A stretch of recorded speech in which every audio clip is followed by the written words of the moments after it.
And we're live. You know, it's fun going live because we get to answer questions from the audience, because the whole purpose of this is to get everybody involved to understand what's going on. Today, I have a wonderful guest. John Carpay is here to join. Every time I have a discussion with John, he's a wealth of knowledge. He's fighting for our freedoms. Welcome to the show, John. Hey, I'm glad to be with you and with all your viewers and listeners. Yeah, by the way, it was a pleasure meeting you in Calgary. I didn't realize how tall you were. You're like a foot over me. Yeah, the camera doesn't show the height, but yeah, I'm a tall guy. And it was a great event in Calgary. There were you and Mario Zelaya and Alberta Proud Dad, and there must have been, at least a half dozen podcasters, videocasters that were all there at this very, very busy Ranchman's in South Calgary. Yeah, and it was great to see Brett Wilson there. That was a surprise, and you know, he's a fighter for freedom as well. I like Brett. Yeah, he's a Justice Center supporter as well. We appreciate his support. Absolutely. So we got lots of things to discuss since the last discussion that we had. You have a brand new report that just came out.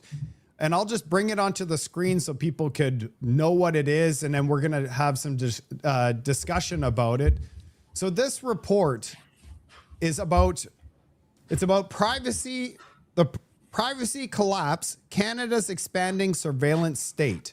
And this is a great topic to talk about today. And the reason is that we just found out, and I put out onto my Twitter X account, an emergency post where basically the Liberals, and we found out late yesterday that they're trying to bypass a debate. They're actually censoring their censorship bill, Bill C9, and they're just going to move forwards. And when I was just at, just met Jamal Javani and Aaron Gunn at SFU. I just got back home 15 minutes ago, and they were saying that over the next 2 weeks, we're basically going to be over the next 2 weeks, they're going to be in the House of Commons, and this thing's moving forward. So it's not too late for Canadians to contact their member of parliament. Some good news is the government came out, this is about 6-9 months ago, they came out with the Bill C2, the Strong Borders Act, which should be called the Strong Surveillance Act. And this piece of legislation was so terrible, it gives Canada Post the right to open letter mail without a warrant. It makes the use of cash illegal in amounts higher than 10,000. It empowers government officials to conduct warrantless searches and to demand subscriber information from companies. Anyway, Bill C2, the Strong Borders Act, was so terrible that Canadians from coast to coast were contacting their MPs. The government has put it on the back burner. So it's still there, but they're really not focused on it anymore. There was such a backlash. So the same thing can happen. So Bill C9, this one that's going to get fast-tracked, that's called the Combating Hate Act. And it would, if it passes into law, it's going to make us more like the United Kingdom, where every day 30 people have been criminally charged for social media commentary if they express their politically incorrect views about immigration, for example, or other topics. So here's my point. People should contact their member of parliament and urge him or her to vote against Bill C9. And we might yet see a similar outcome that we saw with Bill C2, which the government just put on the back burner. Yeah, so I just want everybody to know, with Bill, what about Bill C8? Is that on the back burner as well? C8's kind of in the middle. It's not on the back burner, but they're not ramming it through either. C8 is the scary one that allows cabinet ministers to kick individual Canadians off the internet without due process, without a trial. And no, but they also could delete a platform like X, calling it something. They could say that this is a national security threat because there's too much disinformation, misinformation, and just ban it.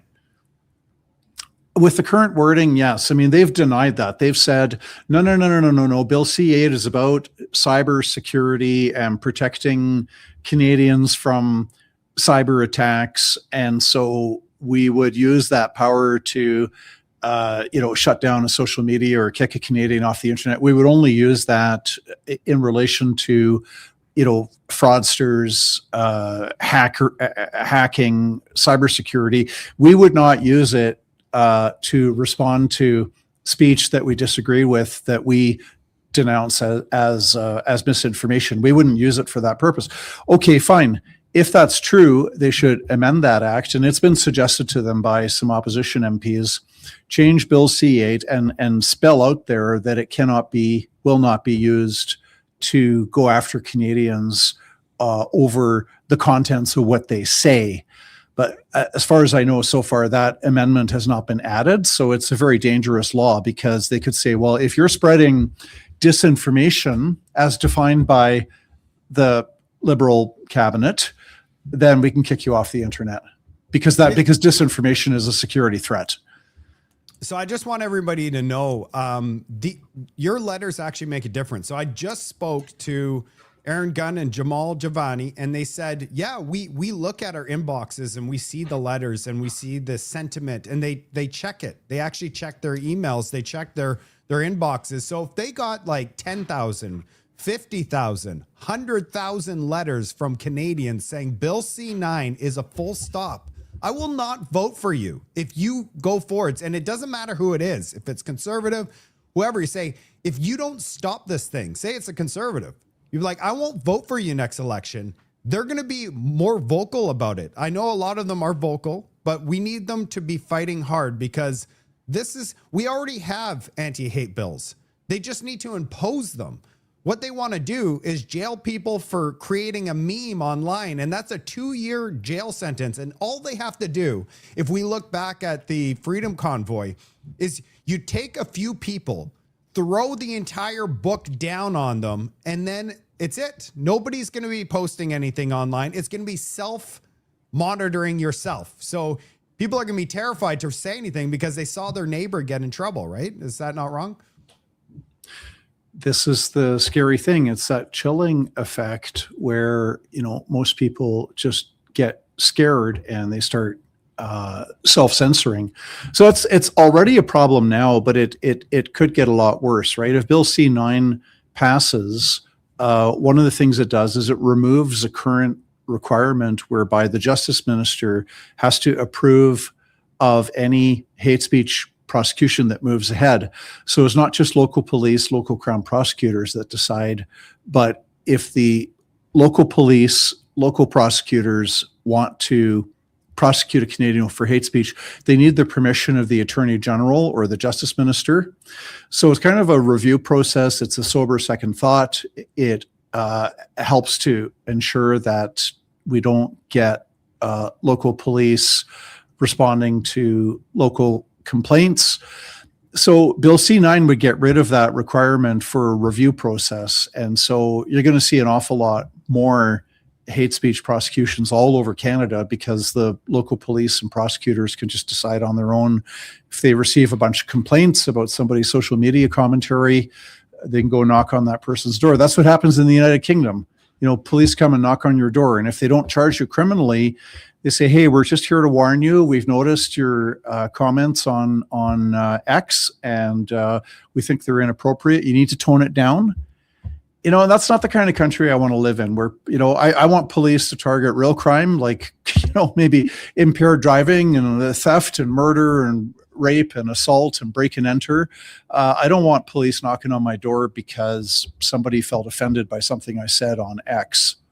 Yeah. And so actually what's quite interesting about the UK is what I saw is the people they're going after. So what they've done is they didn't stop the flow of boats coming in. So then they have this massive problem with people coming in. They're not deporting anybody. And then anybody that says, hey, there's a problem, my jobs are not available, there's all these, we're paying all, like basically the same things happening in Canada where they flooded the country. And if you say anything could be about immigration, could be about basically anything to criticize the government, they'll go after you. So it's basically criticize dissent. And I mean, the only thing I could think of is, we're heading towards a complete police state and surveillance state. And that's not a country that's free.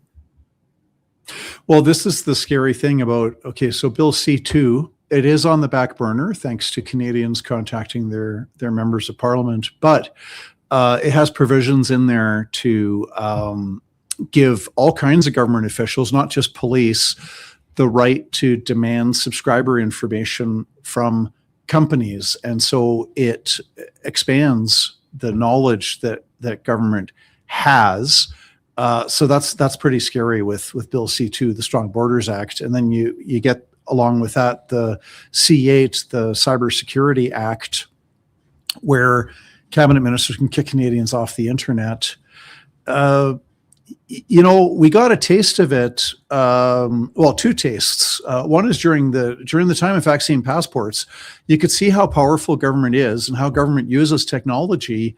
That all of a sudden you got two classes of citizens. You've got first-class citizens who got the 2 injections, and they've got a QR code, and they can go to movies and restaurants. They can get on airplanes. They can travel.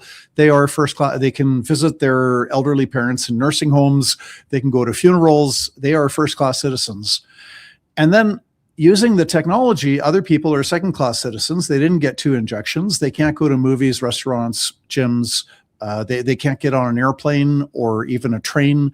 They can't travel. They cannot freely enter and leave Canada. They can't visit their own parents in a nursing home.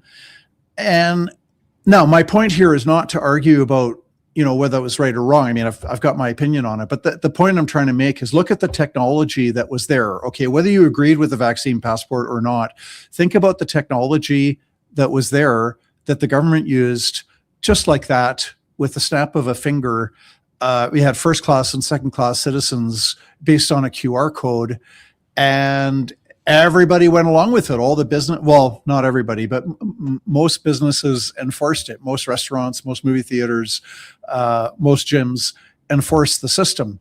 So that's what the government did roughly 4 years ago. So think about that. Maybe there's not a virus. Okay, but there's something else. Like you've got first-class Canadians are the ones with the right opinions, and second-class Canadians are the ones with the wrong opinions. And the government's got the technology to very easily create 2 classes of citizens. It's terrifying. So, when I think about it, it just feels like to me that they want to create a social credit system, so that they could use all of these new bills, we have the technology, and then based on how you're performing as a citizen in the country, hey, you're not going on a plane today. And we're not going to allow you to do because your score isn't high. That's what they have in China. Yeah. If you criticize the government on Facebook, then you'll find yourself unable to get onto a bus or a train or an airplane. You can't fly across the country to visit friends or family for special occasions. And it's because of that centralized digital ID, which we have to resist in Canada.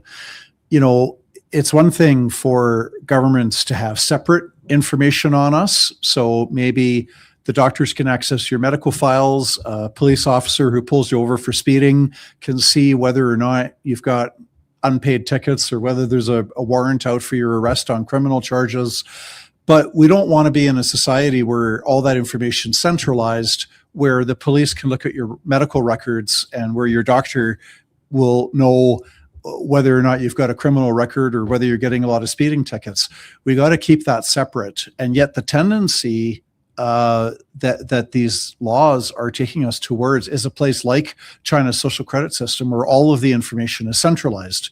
So if government doesn't like your opinion, they can also kind of turn off the tap and make it impossible for you to go onto a train or a plane or a subway. Well, I just want to say something right now, John. I want to thank you for your courage, because it takes a lot of courage for you to come and educate Canadians. One thing that I noticed is when I ask people about these bills, and I do often, I go and say, hey, did you hear about this bill? No, nobody knows anything about the bills. Nobody actually understands what it actually means. They're like, what I hear is the liberals would never do this to us.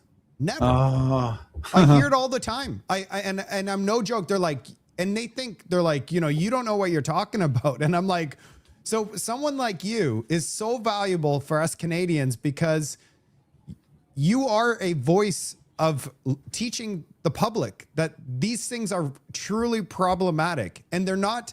So in your opinion, John, would these bills actually, so we just saw Mark Carney a few days ago. He basically said that our problem with India and our problem with foreign interference would go away if we had Bill C2, Bill C8, and Bill C9. Really? He said that? Yeah, he said that's why we're working on Bill C2, because Bill C2, then we could deal with foreign interference. We could deal with threats, local threats. Like we could act on it right away. We could. So basically, he's stating that he has 6 bills currently that will deal with criminal activity in Canada. And if approved, it would all just go away. So in your opinion, will it actually do anything if they approve this stuff? Or is it basically, you know, what's your opinion on that? Well, there's a tendency on the part of some politicians, and I don't think it's limited to the Liberal Party only. I think it could be anybody, but we've got laws on the books, and then government seeks to take more power for government and violate our privacy rights or our charter freedoms of expression or religion or conscience, or our rights as parents to raise and educate and guide and nurture and protect our children as we deem best. They go after rights and freedoms on a pretext to trying to solve a problem. Here's the thing. It's already a criminal code offense for, you know, a Canadian or a foreigner to intimidate somebody, right? So if Canada, if communist China's got a bunch of thugs that are intimidating Chinese Canadians into, you know, maybe not voting or voting a certain way or doing this or that, or okay, that's already criminal. It's already criminal to threaten, to bully. On this whole cybersecurity, it's already a criminal offense to hack into somebody else's property and to steal data and to harm you know, your company's internet and programming and whatever. There's all of these activities are illegal. You know, harming other people generally is illegal. There's gonna be a criminal code prohibition against it, or, you know, there'll be other laws that are not criminal code that are against it. So what we need is better law enforcement, stronger law enforcement, quite possibly more effective law enforcement. We don't need to give the government new powers to violate our charter freedoms of expression, association, religion, conscience, travel, mobility.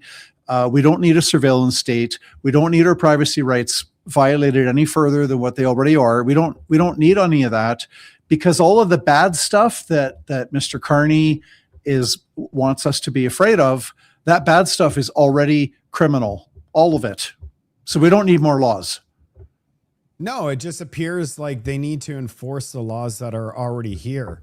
And, you know, one thing that woke me up, I used to be sleeping. Quite honestly, I wasn't even involved in knowing about politics. I just worked hard, made a fantastic income working in commercial real estate finance, and I took care of my family and I had a great life. But then when the pandemic happened and Chrystia Freeland froze Canadian citizens' bank accounts, and then they basically infringed on our chartered rights, and it was found twice to be illegal. That woke me up. I said, this is not the country I grew up in. Around the world, our banking system was one of the top banking systems around the world. We're no longer in that status after they did that. And I fear that the more that they go towards all of these new rules and restrictions, it's not going to be good for the Canadian citizens. Not only will it be not only will it be a removal of our voices and our freedom of thought and movement, but it's also going to be bad for our finances. And I'm a finance guy, because people lose faith in a, what creates wealth is a free society where we could change ideas and goods, and it's a prosperous society. But we're moving towards government control, government regulations, and that, reduces our standard of living. And we're seeing it. It's been 10 years of reduced standard of living. Well, absolutely. And it's terrifying if you mix the technology of today, right? Government can do things now that it would have found quite difficult to carry out 40 years ago or even 20 years ago.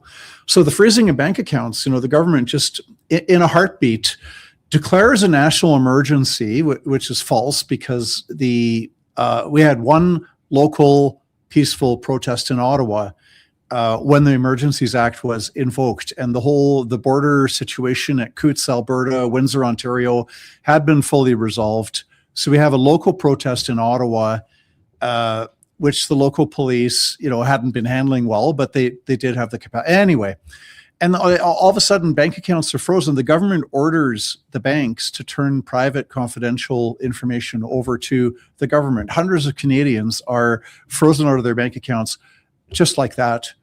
And this is from, a government that doesn't respect basic civil rights. And so the Justice Centre provided lawyers to 4 Canadians to go to court to seek a court order, a court declaration that invoking the Emergencies Act was illegal. It was contrary to the requirements that are set out in the Emergencies Act. And so we got this court ruling. It took 2 years. So we filed the court action February 2022. January 2024, the lower court rules in our favor and says, yeah, the Trudeau cabinet acted illegally. Charter rights were violated by the freezing of bank accounts and the prohibition on peaceful protest. And then federal government appeals, and then 2 years later, January 2026, we get another court ruling upholding the lower court that, yeah, this was illegal. So, it's good to push back, but we have to be wary, and the surveillance state, if a government can freeze bank accounts, there's no due process, there's no court order. The Canadians had no opportunity to defend themselves against that. So we were like a banana republic with polar bears. We were like a third world regime where if you criticize the president, all of a sudden tomorrow you're facing criminal charges for rape or murder or fraud or something. You're locked up in prison, and everybody knows that it's trumped up criminal charges, but it's the president's upset with you because you criticize the president. This is where Canada descended to, where Trudeau is really upset with the Freedom Convoy and then freezes the bank accounts of hundreds of Canadians that are donating. I mean, so we were like a banana republic with polar bears. Yeah, and I know they not only that is I heard they froze a poor mother, single mother with a child. She works at a grocery store, donated $50 and her bank account was frozen. She couldn't feed her son. It was so sad. And that's the thing. They just went and did all this stuff, said everybody's frozen. One thing is, so I read this new report that was just released. After this thing's done, I'm going to make sure that people have a link to the report so they can read it for themselves. It's probably a good idea. Also, I have pre-written a letter you could send to your MP regarding Bill C9. It's so important right now that you send a letter. I know you might feel that it doesn't make a difference, but I just spoke to 2 MPs. They said, yeah, if you flooded your MP, they're going to have to pay attention to it. And Bill C2 was put on pause because they got 40,000 letters and over 37 phone calls. The reason I found that out is because when I went to the Calgary convention, MPs told me it's because of the letters that were sent. That's why it was put on pause. So we do make a difference, and I'm going to make sure that it's going to take you under 2 minutes to send something to your MP. I'm going to make it so easy for you. Inside this report that I read, John, something that popped out to me, and it was one of those moments where I had trouble swallowing just my saliva because it was like, what? So inside the report, it says 33 million Canadian cell phones were tracked during the pandemic. Most Canadians never heard about that. How did that happen without public outrage? I think that the public outrage was minimal because at that time, unfortunately, we had this daily propaganda, hourly propaganda from government-funded media telling us that COVID was an unusually deadly killer. In Alberta, we had Jason Kenney comparing it to the bubonic plague. Other people compared it to the Spanish flu of 1918. And so people were in a state of terror and not really focused on their own rights and freedoms. There was some media coverage, but I think people were so scared of COVID, again, scared beyond what was necessary. I mean, COVID was real. It was a threat to maybe, 1% of the population that is very elderly and already sick with other conditions and in very poor health. It was a serious threat to a small percentage of the population, but the media exaggerated it, so everybody was in a state of fear. But it did get media coverage that the government was tracking cell phones during the pandemic, without a warrant, without a court order, just government spying on Canadians. Very sad. So they did this without Bill C-2. Imagine they have Bill C-2. I mean, it seems like this is a very scary situation we're in Canada, and people are sleeping on this. Bill C-2 allows the government to demand personal subscriber data from service providers without a warrant. Are we talking about emails, text messages, location data, and browsing activity? Yes. Yeah, governments can demand that. And the problem, again, it's the centralization of information in one place, right? Like obviously the government's got to have some information on us. Like, if you have a driver's license, the government knows where you live, and okay, fine. But, you can't, it's not centralized. You don't want the medical doctors to have access to driver's licenses, or the police to have access to our medical files. It's got to be kept separate. And with this legislation, the move is towards centralized digital ID, and that would give us like the social credit system in communist China, where citizens, you get a credit if you were a good boy and you took out your recycling and you said something nice on Facebook, or you could be a bad boy who said something mean on Facebook and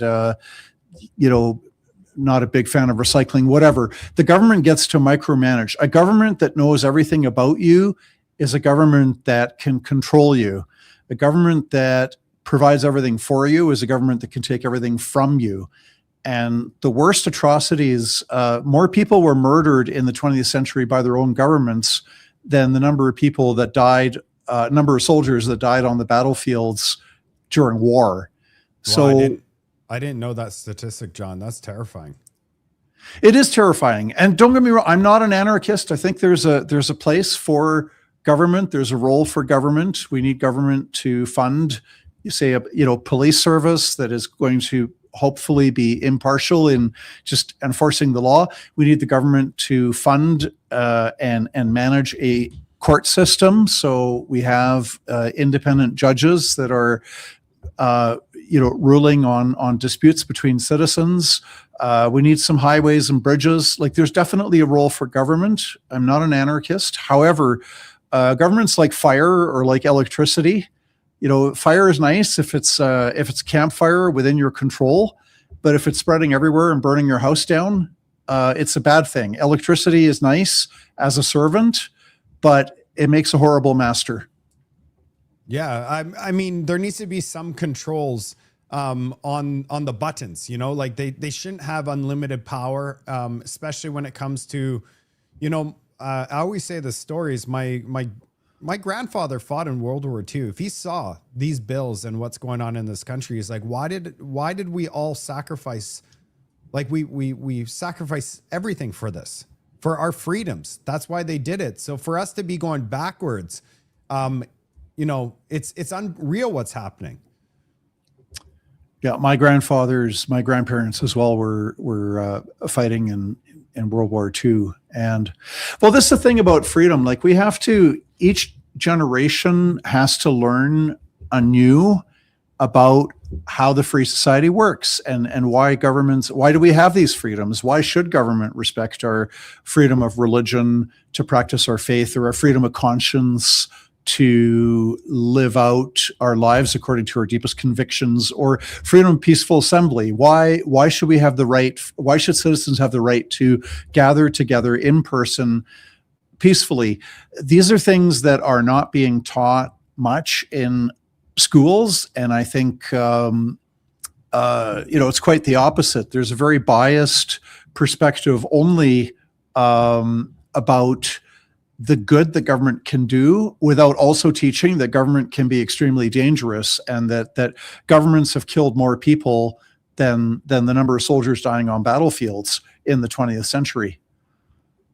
Unreal. You know, one thing I read in Bill C2 was foreign governments, for example, the United States, could demand so once they collect all of your hospital, everything, they collect everything about your life, your data, your text messages, everything.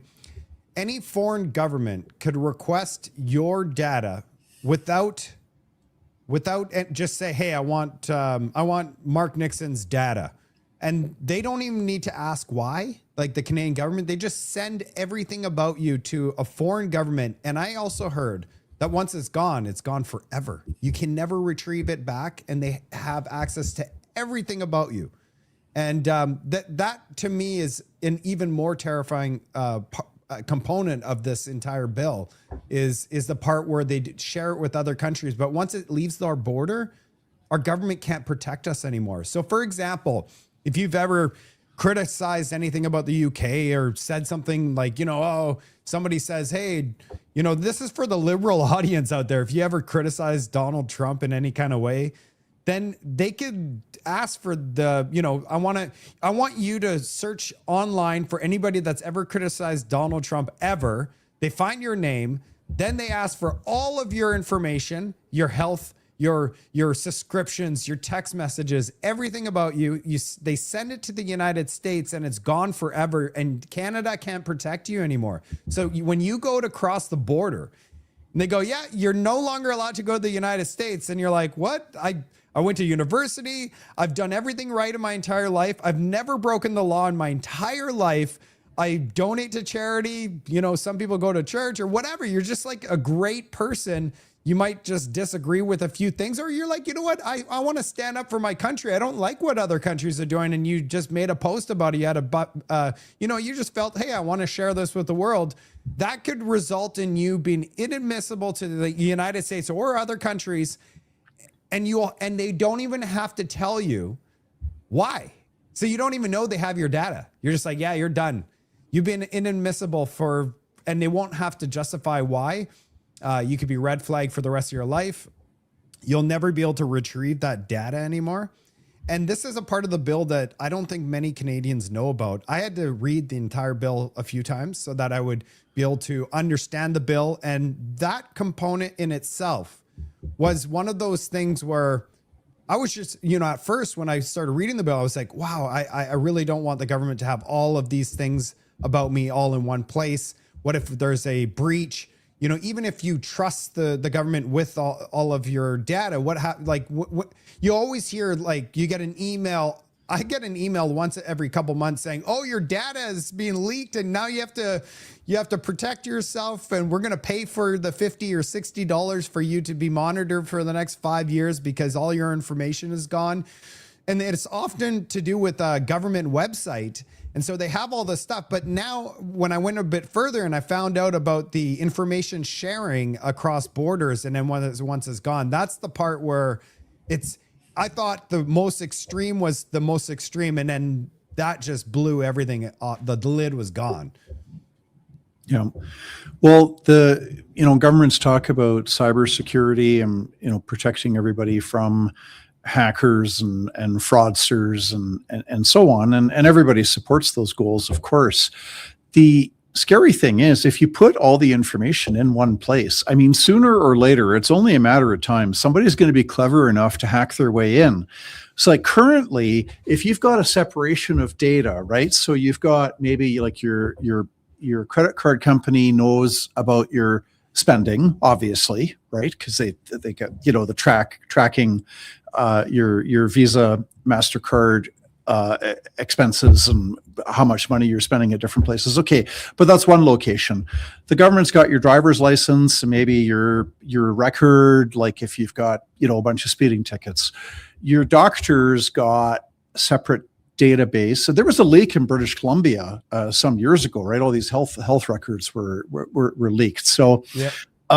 It's bad enough if one thing gets hacked into, okay, if it's just the medical records or just your driving records or just your banking records, that's one thing.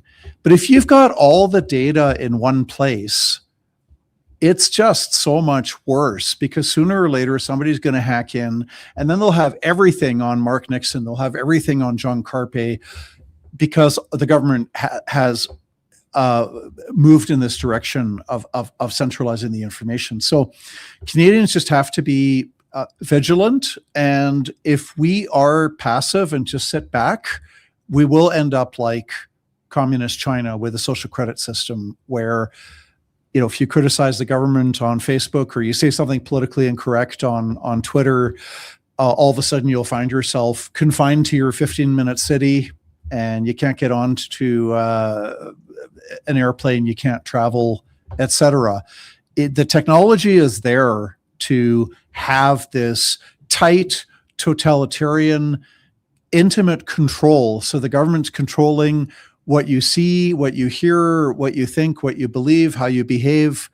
This is the direction we're going in. And if people are passive and do nothing, this is where we're going to end up.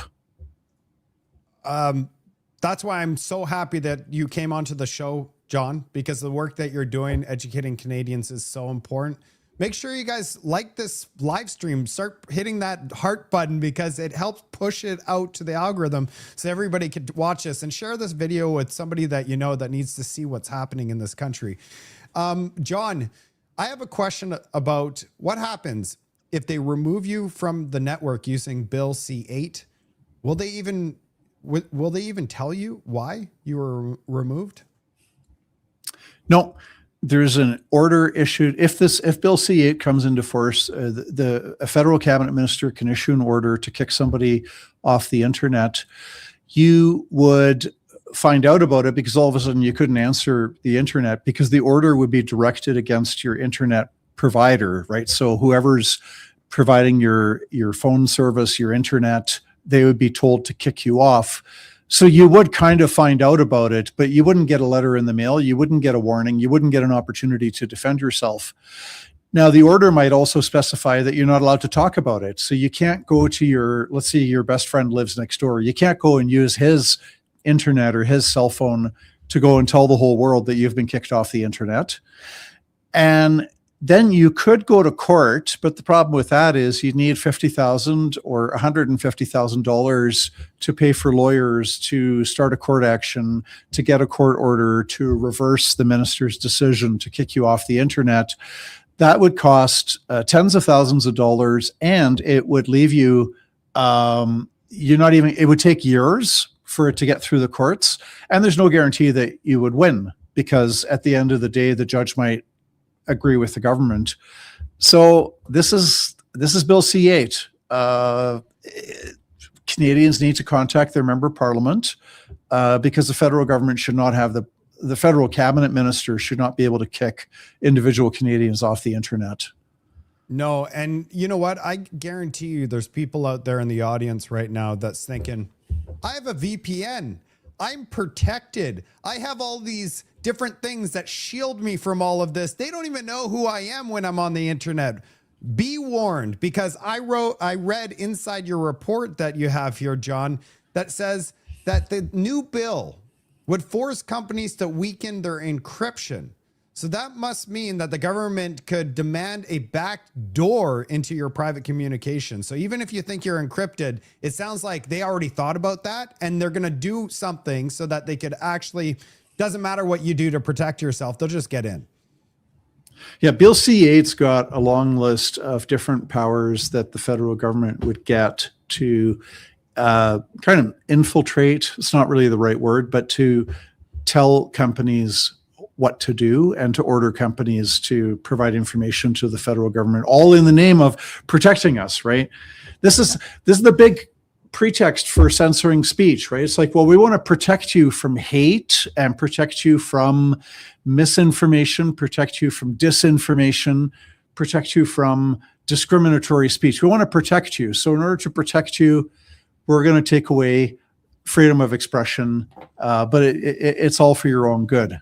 Right. So politicians never take away our rights and freedoms without offering a nice sounding pretext.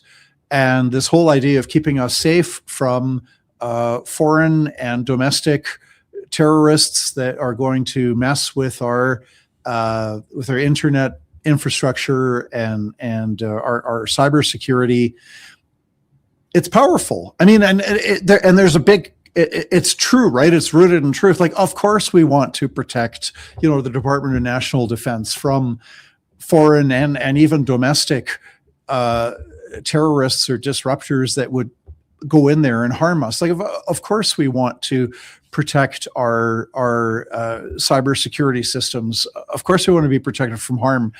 So the government knows what buttons to push, right? And so this is for your own good. But then they do this overreach to say, well, we need these new laws, when the truth is all of the bad stuff is already criminal, right? This is just a power grab to give the government additional powers that it hasn't had previously to manage and control citizens. Yeah, and one thing is like in a free society and freedom, where you exchange ideas and, everybody gets to, you say, hey, what's your idea? And then, but sell it to me, justify why your idea is better than mine. That could be offensive to people. That could be, hey, you hurt my feelings. But it doesn't matter. Like in my view, obviously you don't want to hurt other people's feelings, but sometimes feelings are hurt and you can't control that. Because, for example, I say, hey, I like this beautiful tree here. It's actually the best tree in the world. It's this oak tree. And somebody's like, I'm really offended. That tree is a weed. And that thing has taken over my backyard and it's causing all this shade. And I now have to clean up. You know what? I'm mad at you. Now you hurt my feelings. And then boom, how far are we going with this? And so there needs to be a limit where we say, you know what?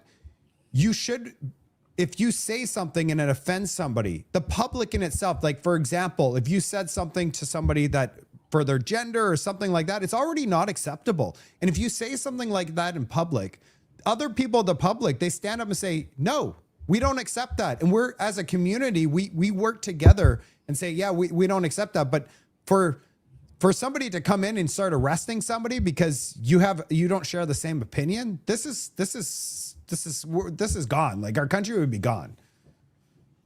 Well, so a lot of people say, oh yeah, I support freedom of speech as long as you're not saying anything offensive. And it's like, no, it doesn't work that way at all.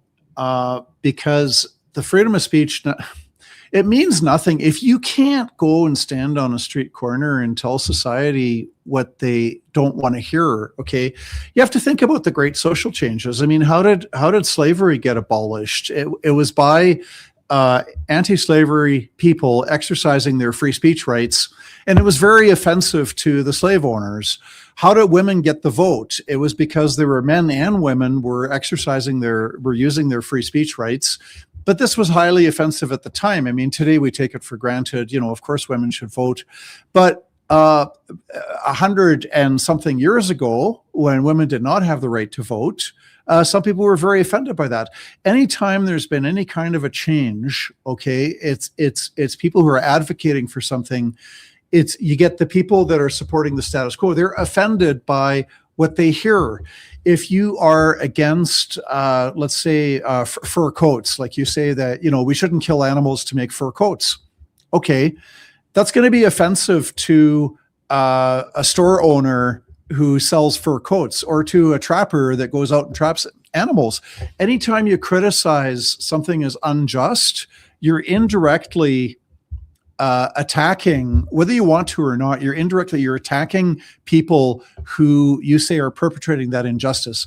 So all of that to say, we can't have a free country or free speech if we've got some sort of a rule. Yeah, you can speak freely, except you can't offend anybody. It's like, no, then you don't have free speech. Free speech necessarily includes a right to offend. Now, that doesn't mean that we want to be jerks and be malicious and obnoxious and offend people for the sake of offending. Okay, because that's rude, right? That's not what it means. It does mean, though, that if you speak freely, somebody is going to be offended by what you say, and we can't let the offended party be in charge, because then nobody will have any free speech. I agree. You know, it's funny, in the comment section, we got this comment, "Hey, that's a poisonous oak tree. I'm offended." Yeah, that's how it goes. I just want to thank a super here, Cindy. Cindy Wilson. Thank you so much.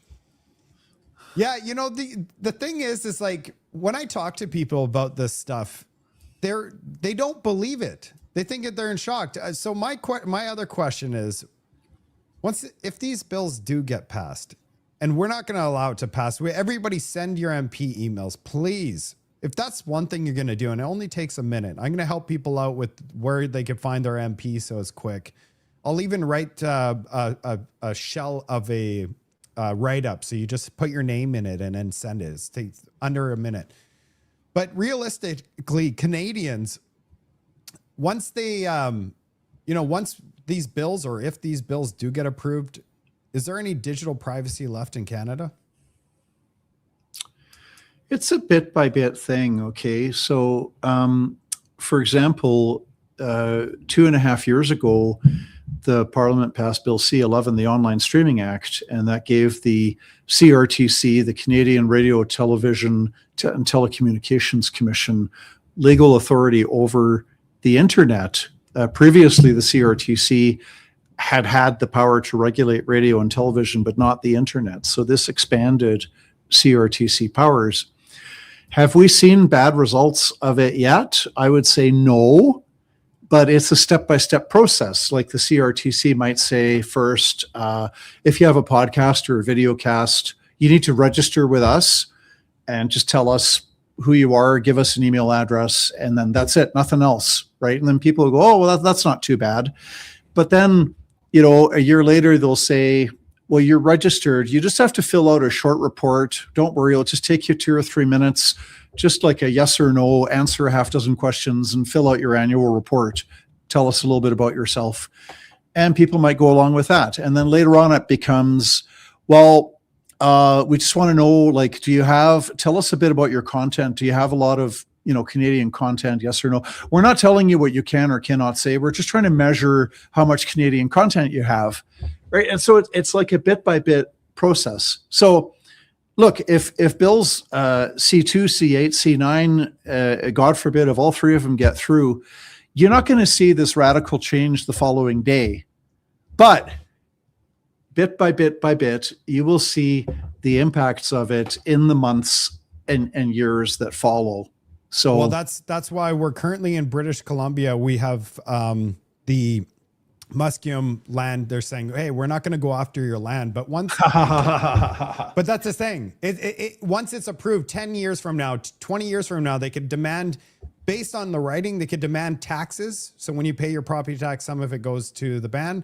And then also they basically have title of your property, so they could control the use of your property, which means you don't have fee simple. You don't have your fee simple rights in Canada. So it's just what they do is they do the law now, and then down the road, they could actually move forwards and impose the, people forgot about us promising it wouldn't go that way 10 years from now. And then boom, next thing you know, we're in big trouble. I want to respond to a question. A super here, Marilyn says, PEI, all the MPs are all Liberal MPs. Can we send can we send to? And PEI, Especially them, especially liberal MPs. I mean, I would say I don't care if your MP is liberal, conservative, NDP, Green, or Bloc. Contact your MP. It's especially the liberal MPs that need to hear from their own constituents. And just a simple message: if you vote for Bill C9, I'm going to vote against you in the next election.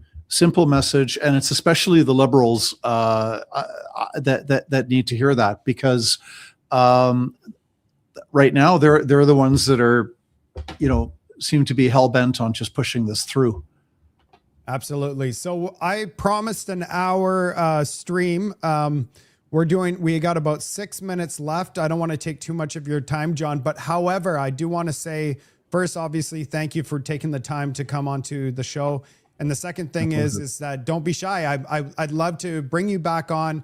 For everybody out there that enjoyed this stream, I'd love to know, let me know about it so that I could do more of these streams with guests like John. Anybody have any questions? Quickly put them in. John, is there a few things that you want the audience to know that I didn't cover so far? Well, I would say read the report. It's on our website, www.jccf, so Justice Center Constitutional Freedoms, jccf.ca. The report is posted there. It's written for your everyman layperson.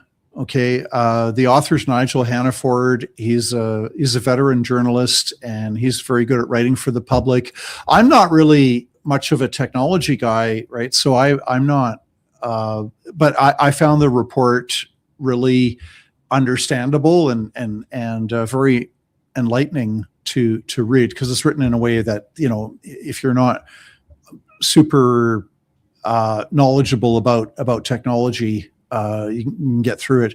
So yeah, read the report, share the link with friends and family, contact your member of parliament. And the only thing necessary for evil to triumph is for good people to do nothing. So if good people who love truth and justice and freedom, if we don't do nothing, meaning if we're active, if we do something, that's going to keep the evil at bay. Absolutely. I read the report several times. These reports that come out of the Justice Center are exceptional. They actually have also links. So it's everything's cited, which I actually love, because I'm a data-driven content creator, and just data is my thing. So I'm like, hey, I want to go deeper. I want to understand, how they came up with this conclusion. So you could go into the report and be able to see it. So after this live, when this thing gets posted, I'm going to put a link to the Justice Center, and also a link to this report, so everybody can go ahead, read it for yourself, share it with your loved ones, share it with everybody in Canada, because everybody's got to take a look at this stuff. Don't just take my word for it. Read the report for yourself with the links of what exactly is happening in this country. There's a lot of love there, John. I don't know if you're seeing all the comments, but a lot of people are really thankful for the work that you do and fighting for our freedoms. And I have to agree. So it is always an honor to have you on. Oh, by the way, thank you so much. John gave me a book. I just started reading it, John. So once I've completed it, I'll give you my 2 cents on it. But so far, I'm pretty excited to have this book. I appreciate you sending it over. And for anybody out there, go ahead and order yourself a book. John did write a book that appears to be quite interesting, but like, I'm going to be able to share a little bit more once I've gone through it. Well, thanks so much for having me on your show. It's a great honor, and I wish you and everybody great weekend, and let's talk again soon. Perfect. Thanks, everybody.